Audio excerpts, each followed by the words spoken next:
নমস্কার বন্ধুরা, বাঙালি কুকিংয়ে সবাইকে স্বাগত। সবাই ভালো আছো? আমিও ভালো আছি। আজকে আমি একটা রেসিপি বানাচ্ছি, আপনারা প্রথম থেকে পুরো শেষ অবধি দেখুন। দেখুন, এখানে আমি নিরামিষ রেসিপি বানাচ্ছি, আর কি দিয়ে বানাচ্ছি না বানাচ্ছি সেটাও দেখুন। হাই করে দাও। দেখুন, এখানে আমি একটা ফুলকপি নিয়েছি, আর এই শীতের মধ্যে ফুলকপিটা তো খুব ভালোই লাগে খেতে, নতুন ফুলকপি।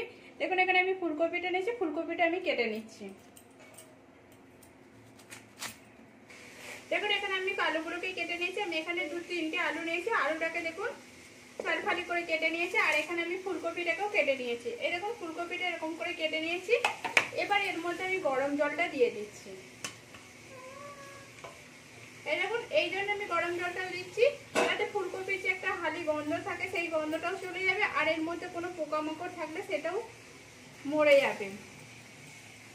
যে সকল বন্ধুরা এখানে অবধি দেখেছেন তারা প্লিজ একটা লাইক দিয়ে সব পাশে থাকবেন, আর নতুন বন্ধুরা দেখছেন যে তারা সাবস্ক্রাইব করে পাশে থাকবেন।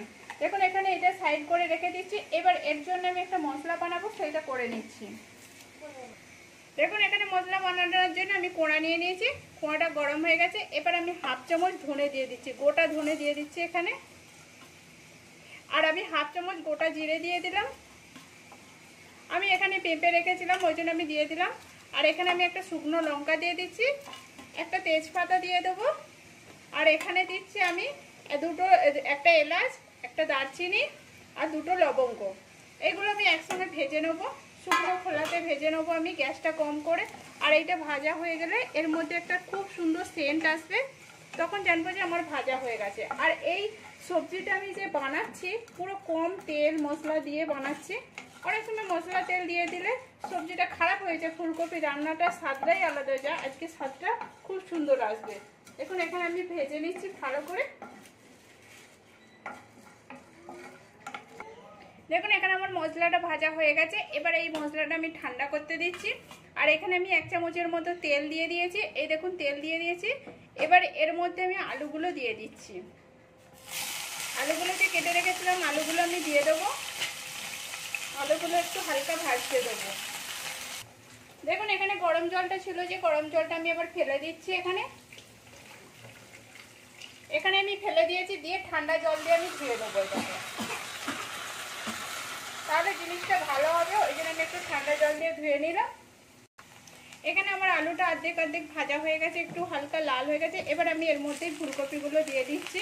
আমি আগেই বলেছি কম তেল মশলাতে বানাবো, ওই জন্য এই ফুলকপিগুলো এর মধ্যে দিয়ে দিলাম। দিয়ে এর মধ্যে একটু আমি হলুদ দিয়ে দিচ্ছি, 1/2 চামচের মতো আমি হলুদ দিয়ে দিলাম। আর একটু আমি নুন দিয়ে দেবো, একটু হালকা করে নুন দিয়ে দিলাম। দিয়ে এটাকে আমি ভালো করে নাড়বো, আর একটা ঢাকা দিয়ে দিয়ে গ্যাসটা কম করে ঢাকা দিয়ে এটাকে আমি একটু ভেজে নেবো। এই দেখুন, এখানে আমার নাড়া হয়ে গেছে। এই দেখুন, এবার এটাকে আমি ঢেলে নিচ্ছি। এখানে আমি ঢেলে নিলাম। দেখুন, পোড়াটার একটুও তেল নেই, পুরো তেলটা নিয়ে নিয়েছে। আর অল্প তেলেতেই ভাজা। এই দেখুন কত সুন্দর ভাজা হয়েছে। এখানে আমি কোড়াতে তেল দিয়ে দিয়েছি। এবার একটা শুকনো লঙ্কা, একটা তেজপাতা দিয়ে দিলাম একটু, আর 1/2 চামচের মতো আমি গোটা জিরে দিয়ে দিলাম। এবার এটা আমার একটু ভাজতে দিতে হবে। এটা ভাজতে ভাজতে একটা খুব সুন্দর সেন্ট আসবে জিরেটা ভাজা হয়ে গেলে। এবার এখানে আমি কাঁচা লঙ্কার আদা বেটে রেখেছিলাম, এটা 1 চামচ, এটা 1 চামচ দিলাম। আর 1/2 চামচ আদা বাটা, 1/2 চামচ কাঁচা লঙ্কা দিলাম। এটা একটু জল দিয়ে দিচ্ছি আমি। জলটা দিয়ে একটু ভালো করে আমি এটাকে ভেজে নেবো একটু। এবার এখানে আমার আদাটা অর্ধেকটা কিন্তু ভাজা হয়ে গেছে। এবার এর মধ্যে আমি মশলা দিয়ে দিচ্ছি। এখানে আমি হলুদ গুঁড়ো দিয়ে দিচ্ছি 1/2 চামচের মতো। আর এখানে আমি জিরে আর ধনে বাটা 1 চামচের মতো দিয়ে দিচ্ছি।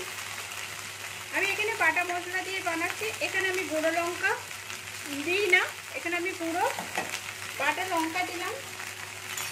দিয়ে এবার এইটাকে আমি একটু ভেজে নিচ্ছি এর সাথে। আর এর মধ্যে আমি একটু জল দিয়ে দেবো। মশলার বাটিগুলো ধুয়েছি, ধুয়ে একটু জল দিয়ে দিচ্ছি, যাতে মশলাটা না ছুঁয়ে যায়। এরকম মশলাটা আমি একটু ভেজে নেবো ভালো করে। এখন এখানে আমার এটা ভাজা হয়ে গেছে। আর এইটা সাদা তেলেও করতে পারেন, সরষের তেলেও করতে পারেন। আমি সাদা তেল দিয়ে বানাচ্ছি। আর এখানে আমি কিন্তু টমেটো দেবো না, কালারটাও খুব সুন্দর আসছে। এখানে ফুলকপি আর আলুটা লাড়া ছিল, সেইটা আমি দিয়ে দিচ্ছি। এখানে আমি দিয়ে দিলাম। এবার মশলাটার সাথে ভালো করে কষিয়ে নেবো ফুলকপি আর আলুটাকে। আর এখানে আমি কিন্তু গুঁড়ো লঙ্কাটা দিয়েছি। এবারে ঝাল হিসাবে গুঁড়ো লঙ্কা না, বাটা লঙ্কা দিয়েছি। গুঁড়ো লঙ্কাটা দিলে 1/2 চামচের মতো দিবেন। আর এবার যদি না ঝাল খেতে কম চান তাহলে কিন্তু দেবেন না, কাশ্মীরি লঙ্কা গুঁড়ো দিয়ে দেবেন, কালারটা আসে যাবে। দেখুন এখানে একটু আমি ঢাকা দিয়ে ভালো করে কষে নেবো এটাকে। দেখুন এবার আমি খুলে নিচ্ছি আর একটু আমি নেড়ে নিচ্ছি। এই দেখুন এখানে আমার কষাটাও কত সুন্দর হয়েছে। এবার এর মধ্যে আমি জল দিয়ে দিচ্ছি। এখানে আমি কিন্তু ঠান্ডা জল দেবো না, গরম জল দিচ্ছি। জলের পরিমাণটা আমি একটু বেশি দিচ্ছি, কেন একটু ঝোল ঝোল থাকবে। আর আলুটা ডাঁটাটা, ফুলকপির ডাঁটাটা কিন্তু সিদ্ধ হবে। এই দেখুন এবার এইটাকে আমি ঢাকা দিয়ে সিদ্ধ হতে দেবো। এখন এখানে আমার হয়ে গেছে 15 মিনিটের মতো। আমি এবার এটা খুলে দেখছি আর একটু নেড়ে দিচ্ছি। এর মধ্যে আমি একটু নুন দিয়ে দিচ্ছি। আমার কিন্তু নাড়াতে নুন দেওয়া ছিল, তবু একটু নুনটা আমার কম পড়েছে মনে হচ্ছে। আমি একটু নুন দিয়ে দিচ্ছি হালকা করে। আগে কিন্তু আমি নুন দিইনি, লাড়াতেই যা নুন দিয়েছিলাম ওই জন্য আর নুনটা দিয়ে দিলাম।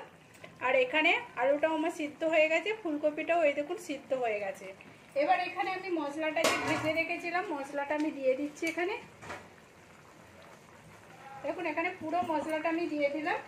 মশলাটা দিয়ে আমি ভালো করে নেড়ে নিচ্ছি এর সাথে, যাতে মশলাটা পুরো ভালোভাবে মিশে যায় সবজির সাথে। দিয়ে আমি একটু ঘেটে নিয়েছি। এবার উপর থেকে আমি একটু কিছু ধনেপাতা কুচি দিয়ে দিচ্ছি। এই দেখুন আমার এখানে কিন্তু রান্নাটা পুরো কমপ্লিট হয়ে গেছে। আমি এবারে ঢাকা দিয়ে 5 মিনিটের মতো রেখে দিচ্ছি। গ্যাসটা বন্ধ করে 5 মিনিট বাদে আমি দেখাচ্ছি। এখানে আমার 5 মিনিট হয়ে গেছে। এবার আমি এইটাকে ঢেলে নিচ্ছি সবজিটাকে। এই দেখুন সবজিটাকে আমি ঢেলে নিয়েছি। সবজিটা থেকে খুব সুন্দর সেন্ট আসছে। আর এই দেখুন কালারটাও কত সুন্দর আসছে। বাটা মশলা দিয়ে বানানো আর কম তেল ঝাল মশলা দিয়ে বানানো হয়েছে। প্লিজ আপনারা এরকম করে বাড়িতে বানিয়ে দেখুন, কেমন হয়েছে সেটাও কমেন্ট করে বলবেন। ভালো লাগলে একটা লাইক করে, শেয়ার করে, সাবস্ক্রাইব করে পাশে থাকবেন। এটা গরম গরম ভাত কিংবা রুটির সাথে তো পুরো জমে যাবে।